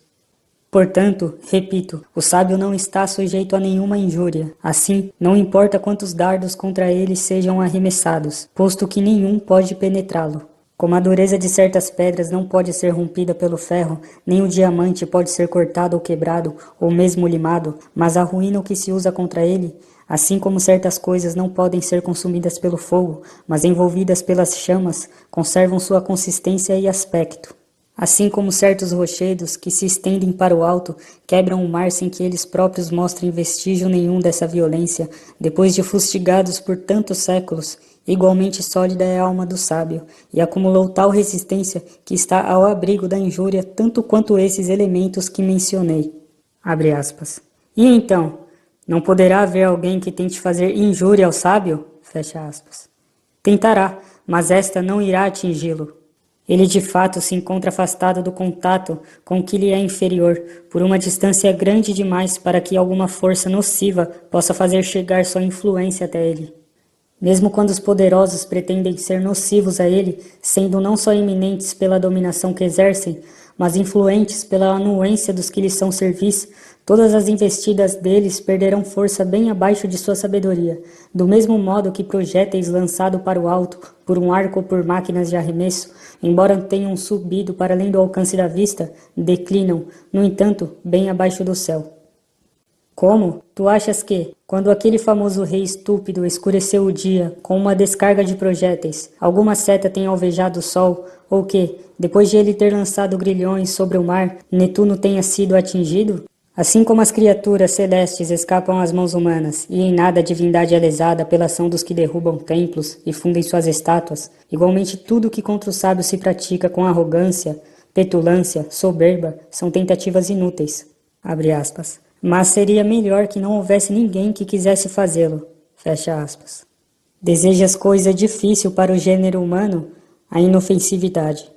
E o fato de não se fazer tem importância para os que têm intenção de fazer, não para aquele que não pode sofrer tal ação, nem mesmo se lhe for feita. Ao contrário, talvez a tranquilidade em meio às provações exponha mais ainda o vigor da sabedoria. Tal como a maior prova de um general potente em armas e homens é sua segurança prudente no território dos inimigos. Separemos, sereno, se te parece adequado a injúria e a contumélia. A primeira é por natureza mais grave, esta outra mais leve, e grave apenas para os melindrosos, pela qual as pessoas não sofrem dano, mas ofensa. Porém, tão grandes são a degradação e a futilidade das mentes que alguns julgam que nada é mais penoso. Chegou-se a uma estupidez tão grande que nós nos atormentamos não só pela dor, mas também pela suposição da dor, à maneira das crianças, nas quais uma sombra, máscaras disformes ou faces contorcidas incutem medo e até provocam lágrimas, palavras desagradáveis a seus ouvidos, o movimento dos dedos e outras coisas que elas irrefletidamente rechaçam por um impulso errôneo. A injúria tem o seguinte propósito, fazer o mal a alguém. A sabedoria, contudo, não deixa lugar para o mal. Para ela, o único mal é a torpeza, que não pode entrar ali onde já se encontram a virtude e a honradez. Portanto, se não existe injúria sem o mal, e não existe o mal se não há torpeza, nem a torpeza pode atingir o que está imbuído de honradez. A injúria não atinge o sábio. De fato, se a injúria consiste em sofrer algum mal, mas o sábio não sofre mal algum, nenhuma injúria recai sobre ele. Toda injúria é um rebaixamento daquele contra quem ela se lança. Nem pode alguém receber uma injúria sem algum dano, seja de sua dignidade, seja de seu corpo ou de coisas situadas fora de nós. O sábio, entretanto, nada pode perder. Tudo ele preservou em si mesmo, nada confiou à fortuna, mantém seus bens em segurança, contente com sua virtude, que não carece dos dons da fortuna, e por isso não pode sofrer nem acréscimo nem diminuição. Com efeito, o que se expandiu até o ápice não tem espaço para incremento, e nada a fortuna retira além daquilo que deu. Ora, ela não dá a virtude, por isso não a subtrai. A virtude é livre, inviolável, firme, inabalável, de tal modo endurecida contra as desaventuras, que nem mesmo pode ser curvada e menos ainda vencida. Em face de apetrechos de terror, mantém os olhos firmes, nada muda em seu rosto, a despeito de lhe ser exibida uma realidade penosa ou favorável. Assim, não perderá nada do que ele verá como perecível. Está realmente de posse só da virtude, da qual não pode ser nunca destituído, das demais coisas faz uso temporário. Ora, quem se abala pela perda de um bem alheio? E se a injúria nada pode lesar desses bens que são próprios do sábio, porque, estando salva a virtude, salvos estão seus bens. Ao sábio não se pode fazer injúria. Demétrio, cognominado Poliorceta, havia tomado Mégara. O filósofo Estilbão, interrogado por ele se havia sofrido alguma perda, respondeu, abre aspas, nenhuma, tudo o que é meu, tenho comigo, fecha aspas. Mas seu patrimônio havia se convertido em despojo de guerra, suas filhas o inimigo havia arrebatado, sua pátria havia caído em domínio alheio, e um rei, circundado pelas armas do exército vitorioso, interrogava-o de um assento elevado. Ele, no entanto, arrancou-lhe a vitória e atestou que estava não só invicto, como indene, pois tinha consigo os verdadeiros bens, sobre os quais não se pode lançar as mãos, e aqueles, dissipados e saqueados, que estavam sendo levados, não os julgava seus, mas exteriores e resultantes do desejo da fortuna. Por isso, não os apreciava como bens próprios. Realmente, é instável e incerta a posse de tudo quanto nos vem de fora. Pensa agora se um ladrão, um caluniador, um vizinho prepotente ou um velho riçaço que reina sem filhos poderiam fazer uma injúria a quem a guerra, o inimigo ou aquele que exerce a gloriosa arte de subjugar cidades, nada puderam tirar. Em meio a espadas que de todo lado cintilam e ao tumulto dos soldados na rapina, em meio às chamas, ao sangue e aos escombros de uma cidade destruída, em meio ao colapso de templos que desabam em cima de seus deuses, um único homem manteve a paz. Assim, não há motivo para julgares audaciosa a promessa para a qual, se tenho pouca credibilidade, vou te dar um garantidor. É de fato difícil acreditares que tamanha firmeza ou tamanha magnitude de espírito possa aplicar-se a um homem. Mas aparece esse homem diante de todos nós para dizer, abre aspas, não há motivo para duvidares de que alguém, nascido como homem, possa elevar-se acima da condição humana, de que olhe com serenidade para as dores, os danos, as ulcerações, as feridas, os grandes tumultos que fervilham em torno de si, e suporte as situações duras com placidez e as situações prósperas com comedimento, sem ceder àquelas nem confiar nestas, e possa manter-se exatamente o mesmo em situações diversas, nem considere nada como seu exceto a si mesmo, e a si mesmo como a parte em que é melhor. Eis que me apresento para vos provar que, sob esse destruidor de tantas cidades, são abatidas fortificações a golpes de ariete. Altas torres vêm repentinamente abaixo graças a sapas e fossos subterrâneos, e se ergue um terraplano que alcança as mais elevadas fortificações. Porém, não é possível encontrar nenhuma máquina que abale um ânimo solidamente assentado. Tirei-me há pouco para fora das ruínas de minha casa e, enquanto flamejavam incêndios por todo lado, escapei das chamas por entre os mortos. Não sei que sorte tiveram minhas filhas, se pior que a da população. Sozinho, idoso e vendo-me cercado de condições hostis, no entanto, declaro que meu patrimônio está íntegro e incólume. Mantenho-me na posse de tudo o que tinha de meu. Não há motivo para me teres como vencido e a ti como vencedor. A tua fortuna venceu a minha fortuna. Aqueles bens transitórios e que mudam de dono, não sei onde estão. Quanto a meus bens, estão comigo e estarão comigo. Esses ricos perderam seus patrimônios, os libidinosos perderam seus amores e, com alto dispêndio de pudor, as amantes prediletas, os ambiciosos perderam a cúria, o fórum e os locais destinados ao exercício dos vícios em público, os agiotas, seus registros, nos quais a avidez imagina sorridente falsas riquezas. Eu, entretanto, conservo tudo intacto e íntegro. Por isso, interroga essas pessoas que choram e se lamentam, que, para defender seu dinheiro, opõem seus corpos nus a espadas desembainhadas, e que fogem do inimigo com o bolso carregado. Fecha aspas. Saibas, portanto, o seguinte, sereno, que o homem perfeito, pleno de virtudes divinas e humanas, nada perde. Seus bens estão circundados de defesas sólidas e intransponíveis. Não poderias comparar a elas as muralhas da Babilônia, que Alexandre invadiu, nem as fortificações de Cartago ou de Numância, conquistadas por uma única mão, nem a colina do Capitólio. Esses locais trazem marca do inimigo. As defesas que protegem o sábio são resistentes ao fogo e aos assaltos. Não oferecem acesso algum, são elevadas, inexpugáveis, iguais às dos deuses. Não há por que afirmar, tal como costumas, que esse nosso sábio não se encontra em parte alguma. Não imaginamos isso como vão atributo da natureza humana, nem concebemos uma imagem grandiosa de algo falso, mas já mostramos e mostraremos qual a formamos, criatura rara, talvez e única por grandes intervalos de tempo.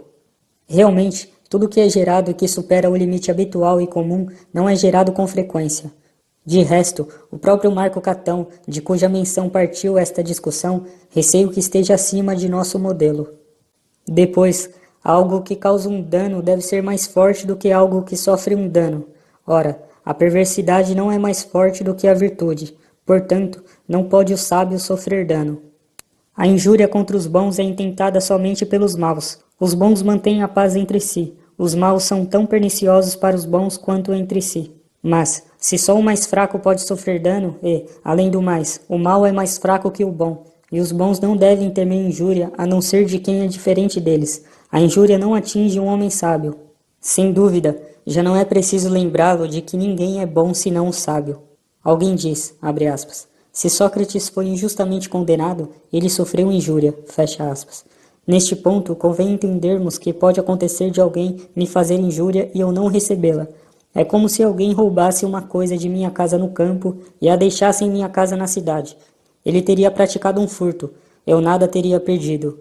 Alguém pode tornar-se culpado, embora não tenha cometido um ato culpável. Se um homem se deitar com sua esposa como se fosse a de outro, será um adúltero, embora ela não seja adúltera. Alguém me deu veneno, mas este perdeu sua virulência ao misturar-se com a comida. Ele, ao dar o veneno, implicou-se em um crime, mesmo se não causou mal. Não é menos criminoso aquele cujo punhal foi detido pela resistência da roupa. Todos os crimes se consumam o suficiente para haver culpa antes mesmo de efetuado o ato. Alguns atos são de tal condição e estão vinculados segundo uma relação tal que um pode ocorrer sem o outro, mas não vice-versa.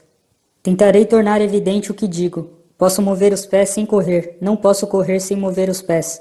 Posso não nadar mesmo estando na água. Se estou nadando, não posso estar na água. Tem essa condição também aquilo de que estamos tratando. Se sofri uma injúria, é necessário que ela tenha sido feita. Se foi feita, muitas coisas podem de fato acontecer que afastem a injúria, tal como algum caso pode abaixar a mão que se dispunha a agredir e desviar dardos arremessados. De igual maneira, alguma coisa pode repelir quaisquer injúrias e interceptá-las a meio caminho, de modo que, mesmo tendo sido feitas, não sejam recebidas. Além disso, a justiça nada pode sofrer de injusto, porque coisas contrárias não se relacionam. Ora, uma injúria não pode ser feita senão de modo injusto. Portanto, ao sábio não pode ser feita uma injúria. Nem há motivo para admiração se ninguém lhe pode fazer injúria, nem mesmo é possível ser-lhe útil, e ao sábio não falta nada que ele possa receber de presente. Inclusive uma pessoa má nada pode lhe dar que seja digno de um sábio, pois, antes de dar, ela deve ter. Contudo, ela nada tem que um sábio pudesse sentir alegria de ver transferido para ele. Portanto, ninguém pode fazer mal ao sábio, ou ser-lhe útil, posto que criaturas divinas nem desejam ajuda, nem pode sofrer dano. Ora, o sábio está contíguo e próximo aos deuses. Exceto pela condição mortal, é semelhante a um deus. Ao esforçar-se e dirigir-se para planos elevados, ordenados, tranquilos, que seguem um fluxo uniforme e harmônico, serenos, benignos, criados para o bem de todos, benéficos para si e para os demais planos, ele não cobiçará nada de insignificante, nada irá lamentar. Aquele que, apoiado na razão, avança com ânimo divino em meio às vicissitudes humanas, não tem onde receber uma injúria. Achas que estou falando só daquela proveniente do homem? Nem sequer da fortuna, que, toda vez que combateu com a virtude, nunca se retirou em pé de igualdade.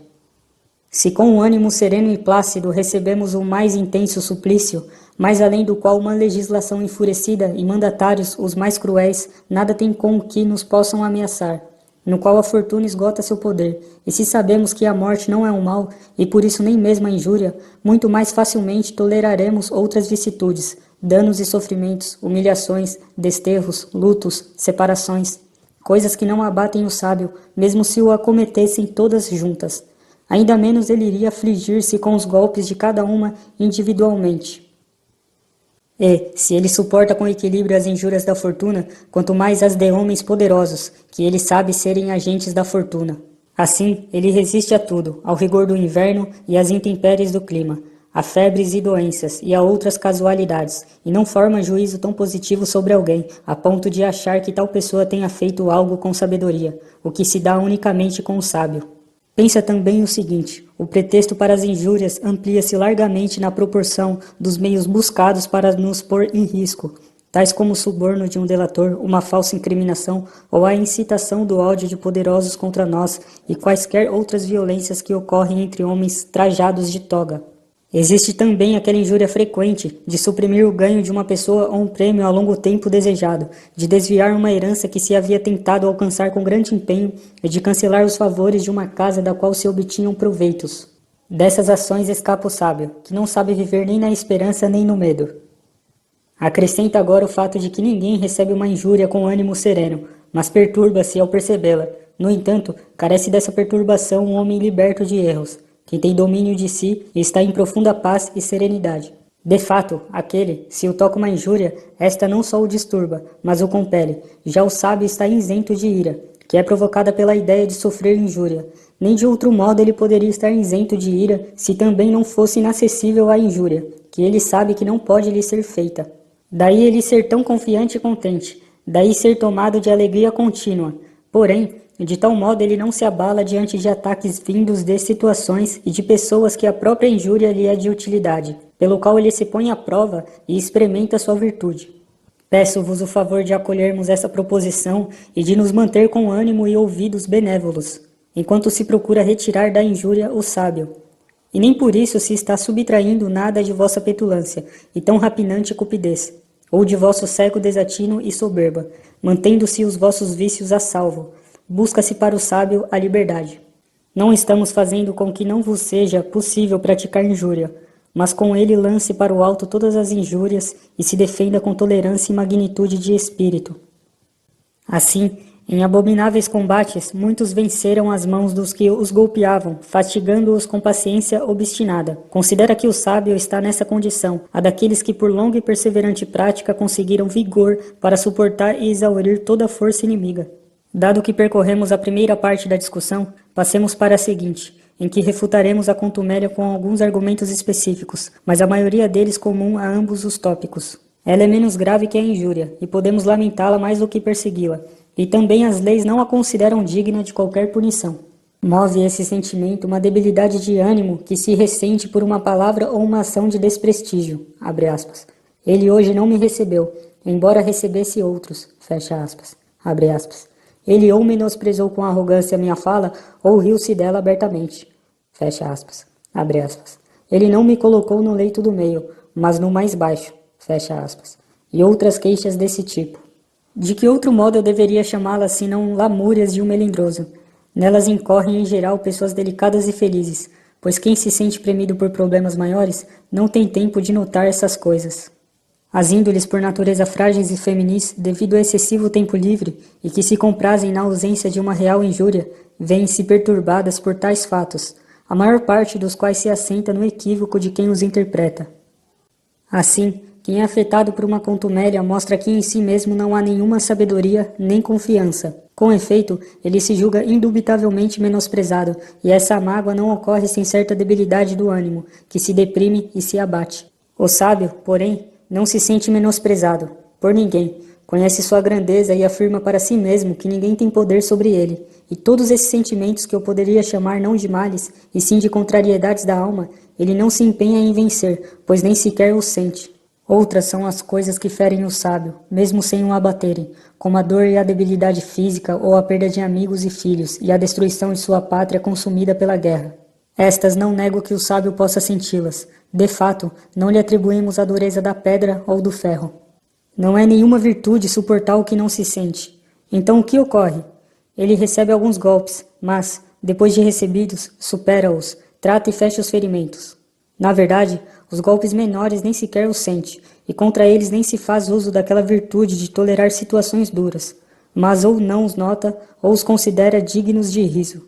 Além do mais, como são os arrogantes, os insolentes e os que conduzem mal a sua situação afortunada, os que provocam grande parte das contumélias. O sábio tem um meio pelo qual pode rejeitar esse sentimento inflado, a virtude mais bela de todas, a magnanimidade. Esta passa além de quaisquer sentimentos desse tipo, comparáveis a imagens vãs de sonhos e visões noturnas que nada têm de sólido e verdadeiro. Ao mesmo tempo, o sábio considera que todos eles estão em um estado baixo demais para chegarem a desprezar algo que está tão mais elevado. Contumélia, segundo se diz, deriva de contemptus, abre aspas, desprezo, fecha aspas, porque alguém só dirige esse tipo de ataque a quem despreza. Todavia, ninguém despreza aquele que é maior e melhor, mesmo que se age como costumam agir os que sentem desprezo. De fato, a criança pequena bate no rosto dos pais, desmancha e puxa os cabelos de sua mãe, gospe-lhe ou desnuda a vista dos seus as partes a serem cobertas e não poupa palavras mais obscenas, mas nada disso chamamos contumélia. Por que razão? Porque quem as faz não é capaz de desprezar. A percepção que temos das crianças, O sábio a tem de todos os homens, que, mesmo depois da juventude e da velhice, permanecem na infância. Acaso progrediram esses homens cujo espírito é enfermo e cujas deficiências aumentaram enormemente, os quais diferem das crianças somente pelo tamanho e pela forma do corpo, sendo de resto não menos volúveis e inseguros, com uma sede indistinta de prazeres, nervosos, inclusive pacatos, não por temperamento, mas por medo? Ninguém poderia dizer que entre eles e os meninos há diferença porque estes são ávidos por dadinhos ou nozes e por pequenas moedas, e aqueles por ouro, prata e por mesas circulares, porque estes, entre si, fazem-se de magistrados e imitam a toga pretexta, os faces e o tribunal, e aqueles praticam a sério as mesmas atividades no campo de Marte, no foro ou na cúria. Estes, na praia, com montes de areia constrói castelos, e aqueles, como se estivessem realizando algo importante, ocupados em erguer pedras, paredes e tetos, transformaram em risco abrigos criados para a proteção de nossos corpos. Por conseguinte, não sem razão, o sábio encara como brincadeiras as suas contumélias e por vezes os adverte e os castiga como as crianças, não porque tenha sido afetado por uma injúria, mas porque eles a fizeram e para que deixem de fazê-la. De fato, assim também a montaria é domada com um açoite. Não nos enfurecemos com esses animais quando recusam o cavaleiro, contudo os punimos para que a dor vença a teimosia. Portanto, verá solucionada igualmente aquela objeção que nos se faz. Abre aspas.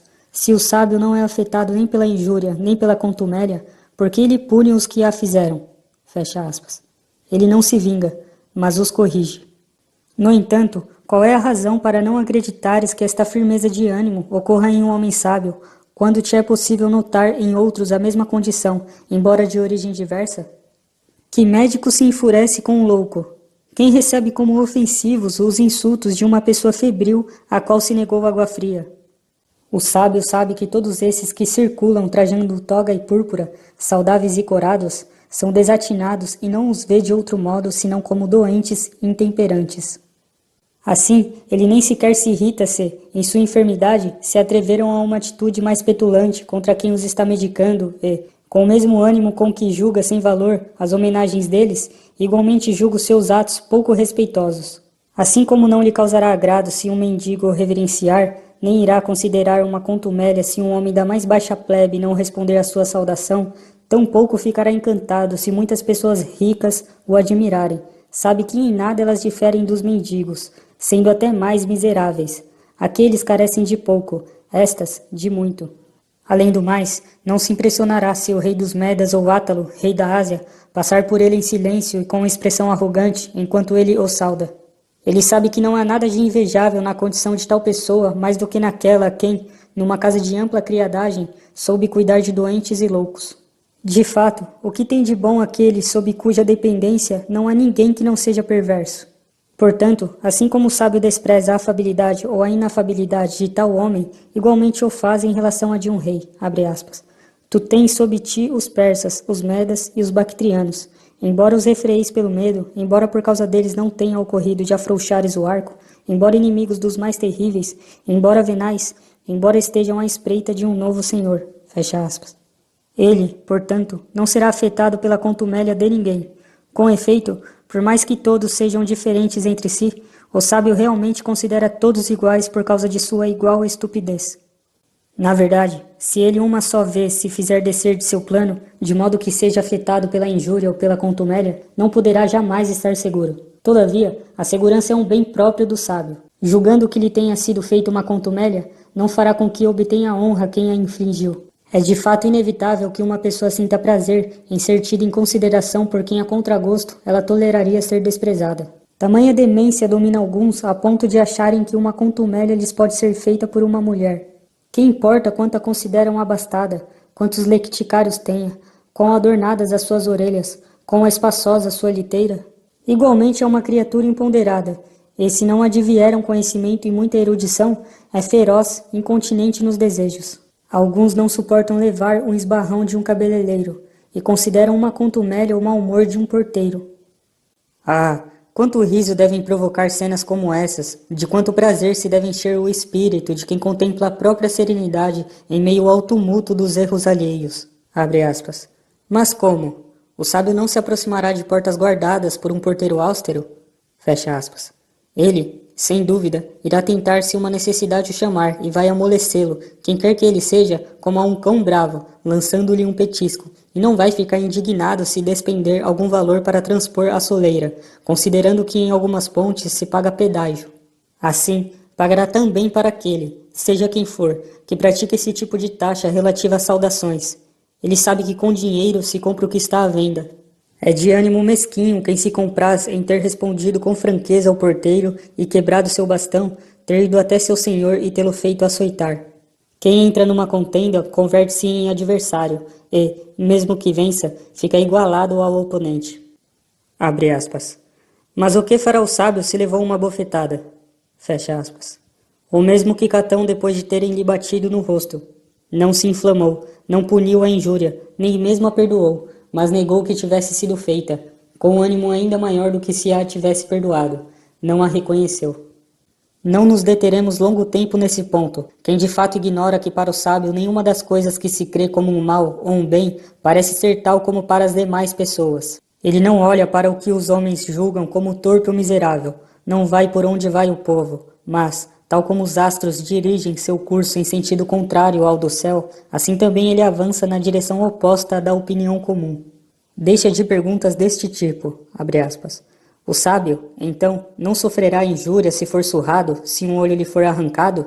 Não sofrerá contumélia se no foro ele for tratado com palavras insultuosas de pessoas sórdidas? Se for obrigado a tolerar alguma outras daquelas coisas que podem ser escogitadas como incômodas para um pudor sensível? Fecha aspas. Por mais que essas situações se avultem em número e em gravidade, serão da mesma natureza.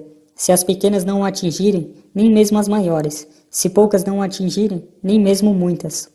Mas vós fazeis uma conjectura sobre a grandeza de seu espírito com base em vossa debilidade, e, depois de considerar sobre quanto tempo julgais que podeis suportar, colocais o limite da capacidade do sábio um pouco além da vossa. Porém, sua virtude o situou em outra dimensão do cosmo, de modo que ele não tem nada em comum convosco. Faz um levantamento de adversidades e de todas as situações difíceis de tolerar e das que repugna ouvir falar ou ver. Ele não será esmagado pelo acúmulo delas e resistirá a cada uma tal qual a todas juntas. Quem diz que para o sábio uma coisa é tolerável, outra é intolerável, e mantém a grandeza de seu ânimo dentro de certos limites procede mal. A fortuna nos vence se não é inteiramente vencida por nós. Para não julgares que essa é uma resistência estoica, Epicuro, a quem vós assumis como patrono da vossa inércia, e o qual julgais preceituar uma atitude mole, indolente e voltada aos prazeres, afirma que, abre aspas, raramente a fortuna interfere na vida do sábio, fecha aspas. Ele quase emitiu palavras próprias de um homem. Queres tu falar com mais força e suprimir totalmente a fortuna? A casa do sábio é apertada, sem luxo, sem estrépito, sem adornos, não vigiada por porteiros que repartem a turba de visitantes com venal arrogância. Mas a fortuna não passa por esta porta vazia e livre de vigias. Ela sabe que não tem ali um lugar onde existe algo de seu. E se até Epicuro, que foi muito indulgente com o corpo, se insurge contra as injúrias, porque no nosso caso isso pode parecer inacreditável ou acima da capacidade da natureza humana? Ele afirma que as injúrias são toleráveis para o sábio, nós, que as injúrias para ele não existem. Nem há motivo para dizeres que isso repugna a natureza. Não negamos que é uma coisa incômoda ser açoitado, golpeado e carecer de algum membro. Entretanto, negamos que todas essas coisas são injúrias. Não eliminamos delas a sensação de dor, mas o nome de injúria, que não lhes pode ser atribuído restando intacta a virtude. Qual das duas doutrinas fala com mais exatidão? Veremos. Ambas ao menos concordam quanto ao menosprezo da injúria. Indagas que diferença há entre as duas? A que existe entre os mais fortes gladiadores, um dos quais comprime o ferimento e resiste em sua posição. O outro, olhando para o público que grita, faz sinal de que não é nada e não aceita que intercedam no combate. Não há motivo para julgares importante aquilo sobre o que discordamos. Os dois exemplos exortam aquela proposição de que tratamos, a qual, sendo única, estende-se a vós, desprezar as injúrias e aquilo que eu chamaria de sombras e suposições de injúrias, as contumélias, que, para serem desprezadas, não requerem um homem sábio, mas somente um que tenha plena consciência e que possa indagar para si mesmo. Abre aspas. Essas coisas me acontecem merecida ou imerecidamente? Se merecidamente, Não é contumélia, é uma sentença. Se imerecidamente, aquele que pratica essa injustiça deveria sentir vergonha. E o que é que se domina a contumélia? Alguém zombou de minha calvície, de minha miopia, da magreza de minhas pernas e de minha estatura. Que contumélia há em ouvir sobre o que é aparente? Rimos daquilo que é dito na presença de um só. Na presença de muitos nos sentimos indignados, e a outros não damos a liberdade de dizer o que nós mesmos costumamos dizer sobre nós. O gracejo moderado é divertido, o exagerado é irritante. Crisipo afirma que uma pessoa ficou indignada por alguém tê-la chamado de carneiro do mar. Vimos Fido Cornélio, genro de Ovídio Nazão, chorar no Senado depois que Corbulão o chamou de avestruz depenado. Diante de outras palavras malévolas que atingiam fundo seus costumes e sua vida, manteve-se firme a sua face, diante desse mote tão absurdo, e irromperam-lhe as lágrimas. Tamanha é a debilidade dos ânimos quando desaparece a razão. E o que dizer de quando nos sentimos ofendidos se alguém imita nosso modo de falar ou de nadar, ou algum defeito do nosso corpo ou da nossa linguagem? Como se esses fatos ficassem mais perceptíveis na imitação de um outro do que em nós mesmos. Alguns ouvem contrariados falar de sua velhice, dos cabelos brancos e de outras coisas que se fazem votos para alcançar. Falar mal de sua pobreza deixou alguns enfurecidos. No entanto, quem a esconde já se censurou por causa dela. Assim, dos petulantes e dos que gracejam por meio de insultos, retira seu argumento se espontaneamente os abordares primeiro. Não oferece motivo de riso quem ri de si mesmo. Conta-se que Vatínio, homem nascido para ser alvo tanto de riso quanto de ódio, foi um bufão não só espirituoso como mordaz. Ele próprio falava mal de seus pés e dos talhos em seu pescoço. Desse modo escapara dos gracejos dos inimigos, e sobretudo dos de Cícero, os quais eram mais numerosos do que suas doenças. Se foi capaz disso alguém que pela aspereza de sua língua, por meio de contínuos insultos, desaprendera o sentimento de vergonha, por que não o seria aquele que, por meio dos estudos liberais e do cultivo da sabedoria, tem alcançado algum progresso? Acrescenta que é um tipo de vingança negar a alguém que fez uma contumélia o prazer de tê-la feito. É comum alguém dizer, abre aspas, ah, que pena, acho eu, ele não entendeu, fecha aspas. A tal ponto, o fruto da contumélia está na percepção e na indignação daquele que a sofre. Depois, para que ele não vai algum dia faltar o troco, há de se encontrar quem também te vingue. Caio César, um contumelioso, entre outros vícios em que abundava, era movido pelo prazer intenso de ferir todos com alguma afronta. Ele próprio, sendo matéria muito fecunda de riso, tamanho era a feiura da palidez que atestava sua insânia, tamanha a expressão feroz de seus olhos ocultos sob a fronte envelhecida, tamanho o aspecto ruim de sua cabeça pelada e com os respingos de cabelos postiços, e ainda serviço tomada de pelos, a finura das pernas e a enormidade dos pés. Seria infindável se eu quisesse referir cada um dos motivos pelos quais ele foi contumelioso com seus pais e avós, ou com cidadãos de todas as classes.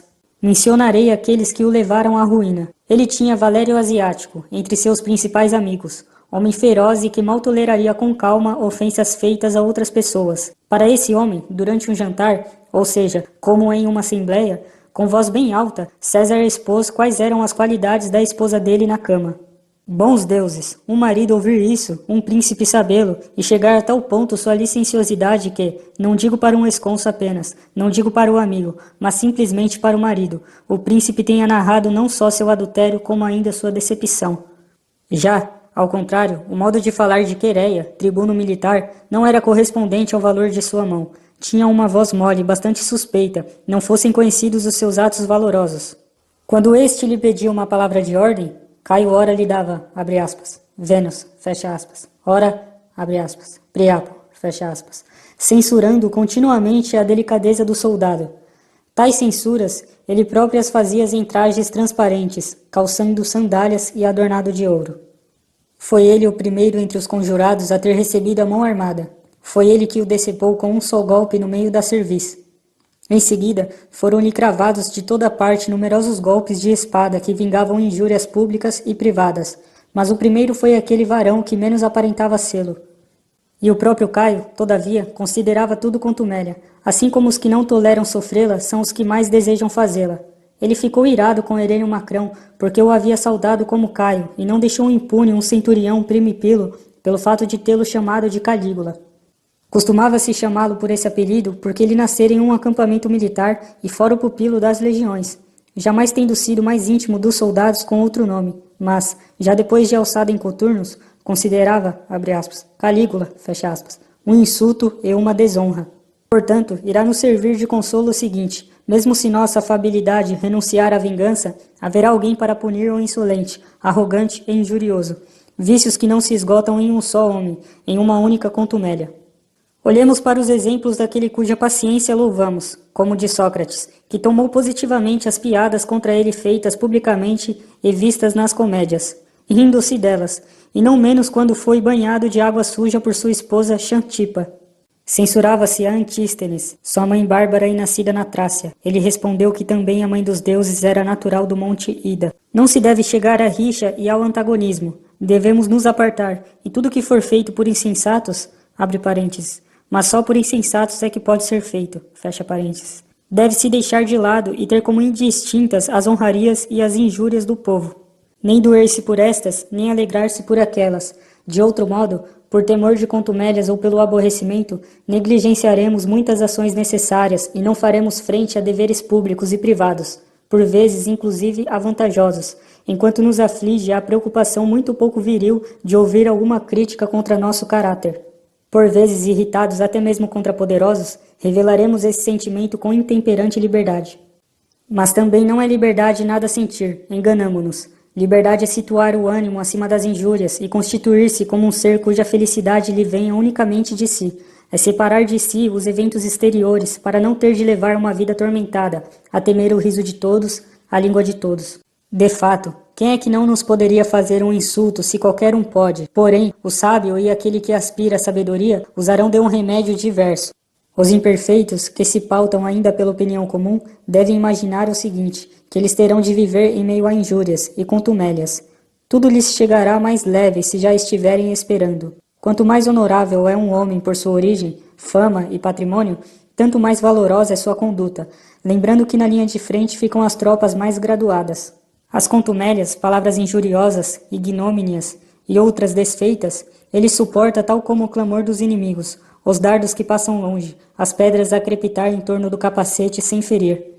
As injúrias, tal como golpes, uns cravados nas armas, outros no peito, ele sustenta sem cair e mesmo sem se mover de seu posto.